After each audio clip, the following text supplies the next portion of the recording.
시청자 여러분 안녕하십니까? 이제 8월 18일 아침 저녁견의 한부 적는 첫 번째 방송을 시작하겠습니다. 여러분들 잘 아시다시피 이제 어제 주호영 비대위원장이 비대위 구성 멤버들을 전부 다 발표를 했고요.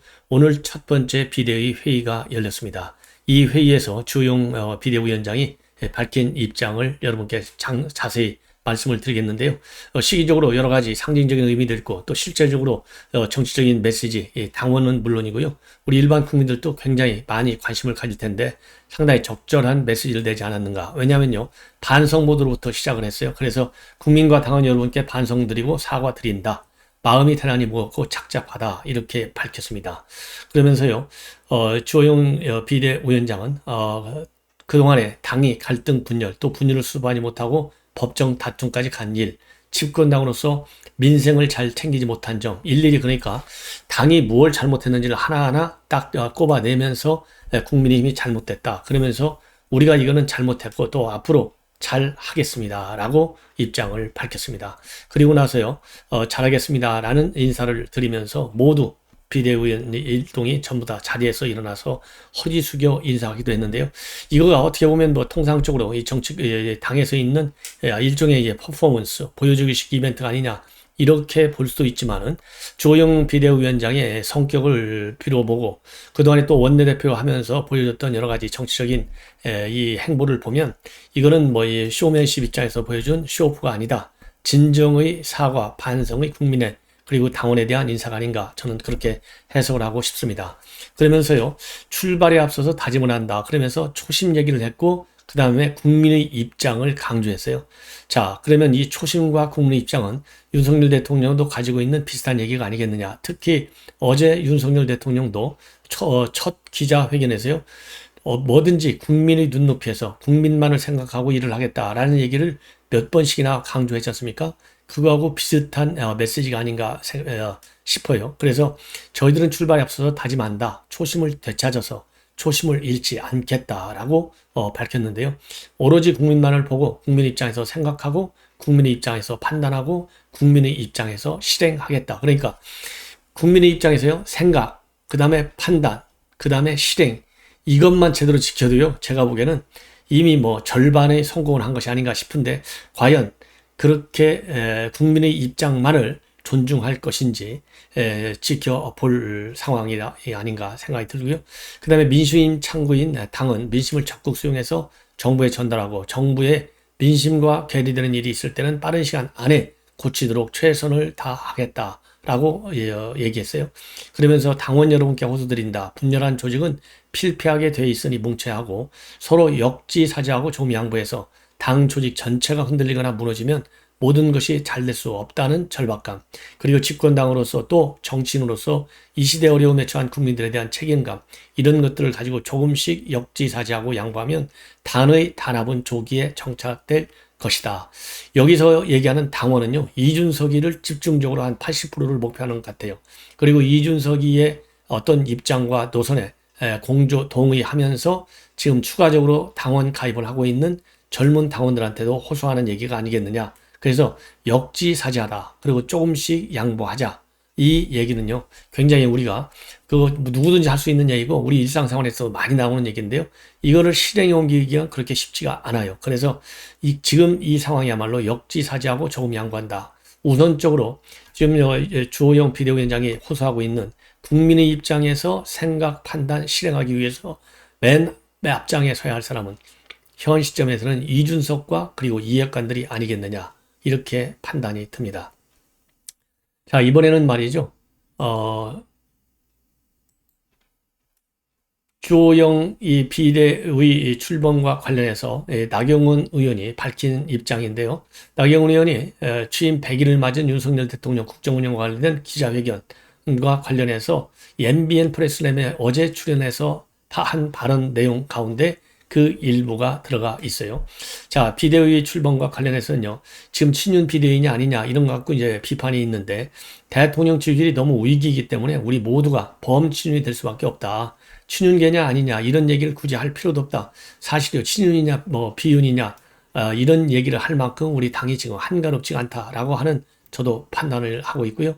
그리고요, 그리고 지금 이제 이런 친윤, 이런 얘기가 나오면서 친박, 진박 논란이 지금 그동안에도 이제 거론돼 왔지 않습니까? 그래서 나경원 의원도요, 진박, 친박 이런 거를 거론하면서 친윤 논란 하다가 이제 진윤 논란이 되면 정말 당이 힘들어지는데 대통령 임기 초에 더 힘을 실어주기 위해서는 당 최고위가 좀 더 권위 있고 그 결정의 힘을 가지는 게 좋다는 의미에서 이제는 집단 지도 제대도 검토해 봐야 할 때다. 그래서요, 차기 이제 전당대회를 통해서 새로운 지도부가 구성되지 않습니까? 그러면은 지금 같은 최고위, 그런, 단일 지도 체제가 아니라 집단 지도 체제가 돼가지고 그야말로 한 목소리가 되고 당 대표의 일방적 독주 또는 독선, 오만 정치가 이루어지지 않도록 집단 지도 체제를 검토해 봐야 한다. 이런 지금 새로운 제안을 했어요. 그런데 이거는 이미 집단 지도체제가 좋으냐, 지금 지도 체제가 좋으냐, 여기에 대해서는 항상 전당대회 때마다 제기되고 있는 약방의 감초인데, 자, 뭐 다 장단점이 있죠. 왜냐하면 2024년 선거를 앞두고 지나치게 난상 토론만 제기될 경우에, 그러면 산에 배가 어디로 가죠? 산에 가요. 그렇기 때문에 일전을 앞두고 있는 상황에서는 단일 지도 체제가 저는 훨씬 더 낫지 않을까라는 생각이 드는데요.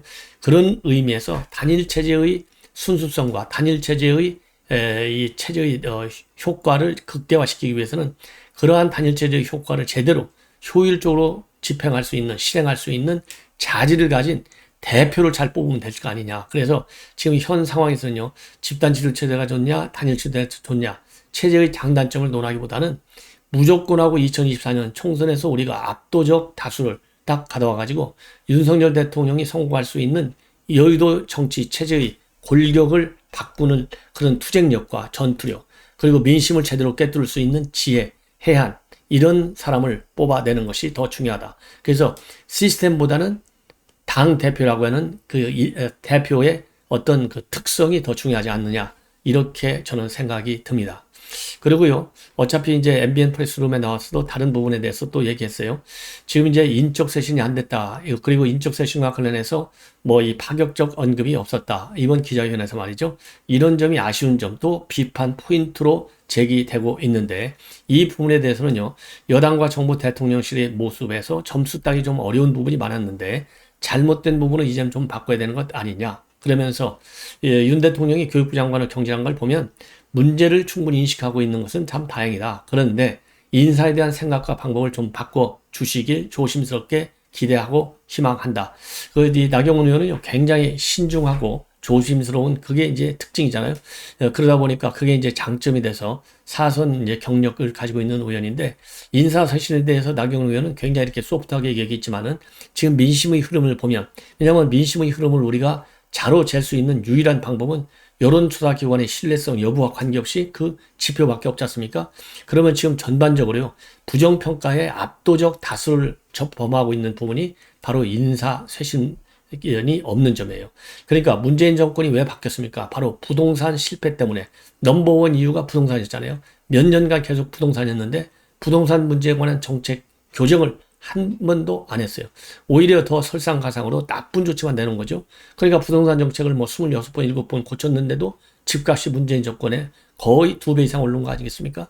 그런 것처럼 인적 쇄신에 대한 지적이 이렇게 많은 이 상황에 대해서는 대통령이 얘기한 대로 뭐 정치만을 생각해서 의식해서 점수 좀 따려고 인사쇄신 안 한다. 그 말도 맞아요. 그러나 그거는 최소한도 어느 정도 부정적인 평가가 긍정적인 평가보다 많다 하더라도 쫓아갈 수 있는 가능성이 클 때, 그리고 지금같이 판세가 완전히 뒤집어져 있는 상황에서는 과연 그런 대통령의 이런 치유책이 얼마만큼 우리 국민들에게 호소력을 가질 것이냐. 그래서 이 떨어진 지지율을 높이는데 얼마만큼 주요하게 효과를 줄 것이냐. 이 점에서는요, 상당히 저도 회의적으로 생각을 합니다. 자, 그러면요, 다만 인적 쇄신 방식과 관련해서는 잘못된 걸 고칠 때 보여주기식, 이벤트식으로 확 하는 것이 계속 시원하겠지만은, 저도 충격 요법이라도 써야 될 때가 아닌가 생각하지만, 근본적 변화를 가져오겠다는 게 대통령의 생각인 것 같다. 그러면서 점진적으로 하지 않을까 싶다라고 얘기를 했고요. 그리고 가처분 신청이 인용될 것이냐 안 될 것이냐, 이 부분에 대해서 나경원 의원도 시종일관요, 인용 가능성 높지 않다. 그런데 이번에는요, 그동안에는 이제 절차적 하자를 얘기 많이 했는데, 기본적으로 가처분 핵심 쟁점이 뭐냐? 당이 비상 상황이냐 아니냐 이 판단 부분인 것 같은데 이 부분은 저도 생각이 여러분하고 같아요. 그래서 나경원 의원하고도 같습니다. 그래서 그거는 정치적 판단이고 사법부가 판단할 영역이 아니다 이겁니다. 그렇다고 한다면 이제 절차적 하자로 집중될 수밖에 없는데 그거는 이미 당헌 당규 개정을 통해서 전부 하나씩 보완해서 치유해 나갔다. 그렇기 때문에 가처분 신청은 기각될 것이다. 기각되어야만 한다. 이런 입장을 내놓고 있습니다. 그리고 여러분께서도 이미 저 방송을 통해서도 들으셨을 텐데 대통령실부터 인사쇄신을 한다. 지금 이제 해야 된다. 이런 주장이 많이 나오고 있는데요. 자, 그러다 보니까 우선 홍보 라인을 바꾼다. 이거에 대해서는 상당히 윤석열 대통령도 생각이 좀 있는 것이 아니냐. 이렇게 추론할 수 있는 기사들이 많이 나오고 있습니다. 자, 이번에는 말이죠. 지금 나경원 의원의 얘기를 여러분께 말씀을 드렸는데 지금 현재 이 윤석열 대통령의 이 지지율 하락과 관련된 뭐라 그럴까요? 지금 여러 가지 이제 평가들이 많은데요. 그 평가 중에서 그다음에 이상돈 의원, 그다음에 조경태 의원의 이 발언 내용을 여러분께 전해드리겠습니다. 우선 조경태 의원이요, CBS 라디오 박정희 한판 승부에 나와가지고 바로 어제죠. 지금 나경원 의원이 이준석이가 뭐라고 그랬습니까? 공천 지금 탈락되니까 나경원 의원도 울면서 이 항의를 했다. 이런 얘기를 꺼내드는 거예요. 그러니까 이 나경원 의원이 뭐라고 그랬습니까? 내가 그렇게 구질구질하게 안 했다. 내가 불출마를 선언하는 것이다. 이렇게 반박을 하고 나선 바 있습니다. 거기에 대해서 이 조경태 의원이 이거는 비겁한 것이다. 그러면서 이준석 장애인은 그만하라. 이 그만하라. 이렇게 입장을 내놓았습니다. 그러면서요, 여러 가지 할 말씀이 많겠지만은 어쨌든 이준석은 지금 이래저래 상당히 어려운 상황이지 않냐. 그러면서요, 대통령 선거와 어떻든 지방선거 승리를 이끌었던 분이고, 지금 너무나 지나치게 대부분의 당권 주자들이 이준석 때리기에 동참하고 있는 것 같은데, 이거는 좀 비겁하다라고, 그런 좀 비판적 시각을 보이고 있습니다. 그러면서 이제는 우리가 먹고 사는 문제, 또 이 이 피해를 복구하는 문제, 이런 데 집중을 해야 될 때고, 정쟁을 좀 멈추고, 그런 집권 여당이 됐으면 좋겠다라고 입장을 밝혔어요. 자, 이 얘기는요, 지금 이제 조경태 의원도 당권 주자의 한 명이 아니겠어요? 그리고 조경태 의원 입장에서 이렇게 나경원 의원의 발언을 비판하고 나선 이유 중에 하나는 뭐 여러 가지 근본적으로 생각이 좀 다른 면도 있겠지만은 당권 주자의 한 사람으로서 또 이 나경원 의원을 견제할 필요도 있지 않겠습니까? 그런 다양한 측면에서 비판적 시각을 내놓은 것이 아니겠느냐. 이렇게 생각이 들고요. 그리고 인사쇄신 국면전환이라든가 지지율 반등이라고 하는 정치적 목적을 갖고 해서는 안 된다. 윤 대통령이 바로 어제 그렇게 얘기했지 않습니까? 이러한 발언과 관련해서 조경태 의원은요, 대통령은 이미 정치인이다. 여론조사를 보면 70% 이상이 인적쇄신을 요구하고 있지 않냐. 과감한 인적쇄신을 하겠습니다. 라고 했었으면 훨씬 더 국민들이 신선하게 받아들이지 않았을까. 이렇게 생각을 밝혔고요. 그리고 권성동 원내대표가 다시 재신임을 받고 비대위에 합류한 것과 관련해서 이번에 비대위로 가게 된 그 원인 제공을 했던 원내대표가 재신임을 받아서 또 비대위에 들어간 거, 이거는 코미디 같은 일이다. 이거는 상식에 극히 어긋나는 일이다. 라고 비판을 또 하고 있습니다. 그러면서 그 이유로는요, 윤석열 대통령이 우리 국민들이 윤석열 대통령을 국민의힘이 윤석열 대통령을 대통령으로 만들 때 캐치프레이즈가 뭐냐? 공정과 상식이었지 않았느냐? 그래서 우리는 이제 공정과 상식에 어긋나는 모습을 국민한테 보여주어서는 안 되고, 그래서 지금이라도 다시 좀 더 초심에서 출발할 수 있도록 당도 대통령실도 그렇고 그런 노력이 필요하지 않을까. 그래서 조금 전에 말씀을 드린 대로요, 주호영 비대위원장도 초심으로 돌아가겠다라고 했듯이 조경태 의원도 초심에서 제대로 출발해야 된다. 이러한 입장을 다시 한번 밝히고 있습니다. 자, 이번에는요, 이상돈 중앙대 교수가 이준석을 아주 직격하고 나섰습니다. 이런 이준석 같은 사람은 생전 처음 봤다는 거죠. 사석에서 누군들 무슨 욕이나 못하겠느냐. 미국 백악관도 마찬가지다. 그러면서요, 윤석열 대통령에게 이준석에 대한 단호한 조치를 촉구하고 나섰습니다. 그래서 저도요, 이준석과 관련한 이런 이 발언, 여러분께 중요한 발언들은 빠짐없이 소개해 드리고 있는데요. 이준석을 잘라내라. 이렇게 단호하게 요청하고 있는 분은 이상돈 중앙대 명예교수가 오늘 처음이 아닌가 하는 생각이 드는데요. KBS 라디오 주니어 라이브에서 기자회견을 통해서 이건 정치가 아니다, 이렇게 직격탄을 날리고 있어요. 그래서 본인도 정치를 해봤지만은 사석에서 온갖 얘기를 다 하는 거 아니냐. 그렇지만은 이 얘기가 결국은 다 들어오는데 이렇게 하는 것이 통상적으로 다 정치권에서 일어나는 것인데 이걸 갖다가 공론회장에서 탁 터뜨리는 경우 이거는 비정상적이다, 이러면서 이준석을 비판하고 있습니다. 그러면서요, 미국간도 백악관에서 대통령이나 참모가 온갖 얘기를 다 하고 야당 의원들을 흉보고 험한 얘기를 다 하는데 트럼프가 참모들하고 무슨 얘기를 했겠느냐. 그래서 정권이 지나고 나면 회고록 같은 데서 이런 요구를 했더라, 이렇게 얘기도 나오지 않느냐. 그래서 상대가 없는 사석에서는 무슨 말이라도 다 할 수 있는데 왜 우리나라 정치는 이렇게까지 굴러가야 되는 건지 도대체 모르겠다. 그러면서 이준석 전 대표 정치적인 도의를 어겼다라고 비판을 하고 있고요. 정당이라는 것은 군대가 아니기 때문에 비판도 할 수 있는데 그것도 어느 정도 선이 있고 그 선을 넘어서 공개적으로 인신 공격을 하게 되면 해당 행위가 된다. 더군다나 지금은 여당이 아니냐. 그러기 때문에 이준석 보여주지 않았어야 할 행동을 보여준 점에 대해서 상당히 강하게 질타를 하고 있는 점이 특색입니다. 그러면서요, 이러한 비판 행위는 윤석열 대통령한테도 굉장히 나쁜 거 아니냐. 대통령실에 정치 개입하면 안 되지만은 정치력을 동원하든 간에 수습을 하고 정 안 될 것 같으면 확 끊는 정도의 결단을 좀 해야 된다. 이렇게 해서 윤석열 대통령이 질질 끌고 가면 대통령한테도 정권한테도 굉장히 안 좋다. 그래서 쳐내라 이겁니다.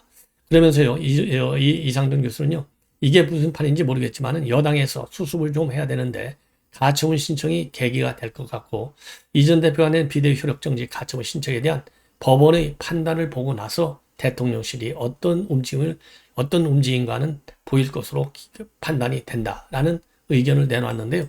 이상돈 중앙대 명예교수의 판단 상당히 우리 국민 눈높이에서 볼 때 공감이 되는 부분이 상당히 많다. 그래서 저도 이상돈 교수하고 과거에 같이 인터뷰도 해보고 그랬는데요. 상당히 합리적 성격을 가지고 있고 이번 국회의원 배지를 지난번에 달게 된 것은 이제 안철수 의원하고 같은 이제 정당에 있으면서 비례대표 공천을 받아서 배지를 한번 달았죠. 그러다가 이제 불출마를 선언하고 중앙대 명예교수로 되어 있고요. 이재명의 중앙대 법대 교수로도 또 유명세를 날리고 있는 분이죠. 자, 이번에는요, 이 진중권 교수가 또 한마디 했어요. 진중권 교수 매일같이 하는데요. 마찬가지로 종일토 의원과 마찬가지로 권성동 의원이 재신임 받은 거 이게 민심보다 두려운 게 윤심이고 윤핵관심이다. 이렇게 읽혀진다. 그러면서 상당히 비판적인 입장을 내놨습니다. 자, 그런데 저도 여러분도 다 아시는 거지만 일단 의총을 통해서 압도적 다수로 재신임을 받았다. 이게 주호영 비대위원장이 발표한 내용이 아니겠어요. 그래서 민주주의 정치의 장점이 뭡니까? 또 단점인 측면도 있지만 장점은 결론이 나기 전까지는 난상 토론이고 뭐고 다 좋은데 결론이 나면 그 결론에 대해서는 강력한 이행밖에는 없는 거예요. 그렇기 때문에 이번 이 권성동 원내대표에 대한 재신임을 계기로 해서 더군다나 지금 주호영 비대위원장도 지금 똘똘 뭉쳐서 하나가 돼야 됨을 강조했지 않습니까? 그래서 이제는 이 재신임을 받았기 때문에 그간의 과정에 대해서는 우리가 왈가왈부 얼마든지 얘기하는 건 좋지만 이제 야당과의 투쟁을 통해서 총선에서 이길 수 있는 그런 정당을 만들어야 될 것 아니냐. 그렇다고 본다면 더 이상 꺼내지 않는 것이 좋지 않을까 하는 생각을 듭니다. 자, 그리고요. 그리고 이런 진작가 그리고 이제 가처분 신청이 인용될 경우에는 이 진중권이도요.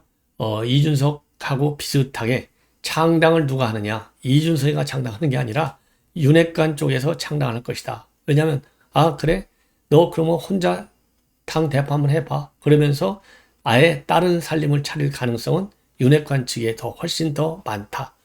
그러나 실질적으로 그러니까 누가 창당하느냐 이 면에서는요. 이준석보다는 윤핵관이 창당 가능성이 더 많은데 그 창당 가능성은 크지 않을 것 같다. 이렇게 입장을 내놓고 있습니다. 예. 그 다음에는요. 이건 상당히 중요한 마지막 한 꼭지 뉴스가 되겠는데요. 한동훈 장관이 본격적으로 헌재와의 일전 불사 자세를 보이고 있습니다. 바로 뭐냐면은 이미 권한쟁의 심판을 했고요. 가처분 신청을 이미 해놨고 아직도 헌재가 이 검사안박법 지금 9월 10일 발효가 돼 있잖아요. 아직도 일정도 잡지 않고 있어요. 그래서 제가 당시 효력정지 가처분 신청할 때 헌재 성격을 봐라. 헌재 누구 헌재냐 지금. 이게 문재인 대통령 헌재 아니냐. 지금 9명 중에 6명이 전부 진보파인데 이게 인용이 되겠느냐. 기각될 가능성이 상당히 많다.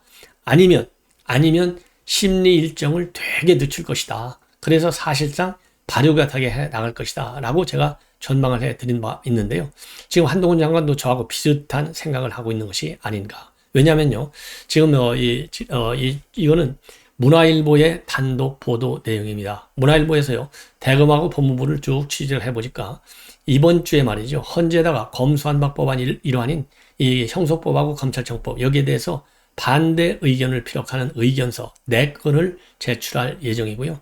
이 제출과 관련해서 구체적 일정을 협의 중에 있다. 이렇게 지금 보도를 하고 있는데요. 이 4건 의견 제출할 일괄 제출할 의견서는요. 우선 효력정지 가처분 신청을 인용해 줘야 된다. 라고 요구하는 부분. 그 다음에 검찰의 영장 청구권과 수사권에 대한 해외 입법, 즉 OECD의 사례들, 그리고 꼼수 탈당, 민영배, 이러한 이 법안 통과 과정에서의 절차적 위배, 이러한 거에 대해서 의견을 헌재에 제출할 예정이라고 합니다. 그래서 우선 효력정지 가처분 신청 인용 의견서에서 검찰은 법익 균형성을 고려해서 9월 10일 날 이제 법안이 시행되지 않습니까? 9월 10일 이후에 본안에서 권한쟁의 심판이 받아들인다 하더라도 이 경우에는 이미 국민이 상당한 불이익을 입을 것이 아니냐. 그리고 또 설령 헌재가 합법이라고 결정한다 하더라도 이 가처분 인용이 법의 현상 변경을 초래하지 않는다는 점을 부각해서 가처분 인용을 강력히 주장할 예정으로 있고요. 영장 청구권과 수사, 이 지휘권 이런 것들은 이 OECD의 경우에도 대부분이 다 함께 부여되고 있다. 이러한 입법 사례도 또 적시할 예정으로 있다고 합니다. 그리고 절차적인 측면에서의 의견서, 민영배 탈당, 안건 조정위에 들어가고 또 필리버스터, 회기 쪼개기로 무력화시켜가지고 사실상 강압적으로 통과시켰지 않습니까? 이런 내용을 집중적으로 부각시킬 예정으로 있다고 합니다. 자, 그래서요, 검찰이 이렇게 법무부 한동훈 장관 속도를 내는 이유는 이제 9월 10일 날 발효가 되니까요. 불과 20일밖에 남지 않았지 않습니까? 그래서 이거는 이러한 추가적인 조치는 상당히 법률적으로 상당한 의미를 갖는 것이 아니냐. 왜냐면은 이거는 기관간에 이 기관간의 어떤 권한 그야말로 쟁의 차원의 문제가 아니라 그 사이에 국민의 기본권이 얼마만큼 침해되느냐. 침해를 막기 위한 조치가 굉장히 시급하지 않느냐. 이런 측면에서 볼 때요. 이 한동훈 자원 신의 한 수가 또 되지 않나 이렇게 판단이 됩니다. 자, 이렇게 해서요. 중요한 뉴스는 이제 대부분 오늘 아침에 나온 중요한 뉴스는 대부분 말씀을 드렸고요. 지금 윤석열 대통령이 발달 장애인과 오늘 면담을 할 예정이고요.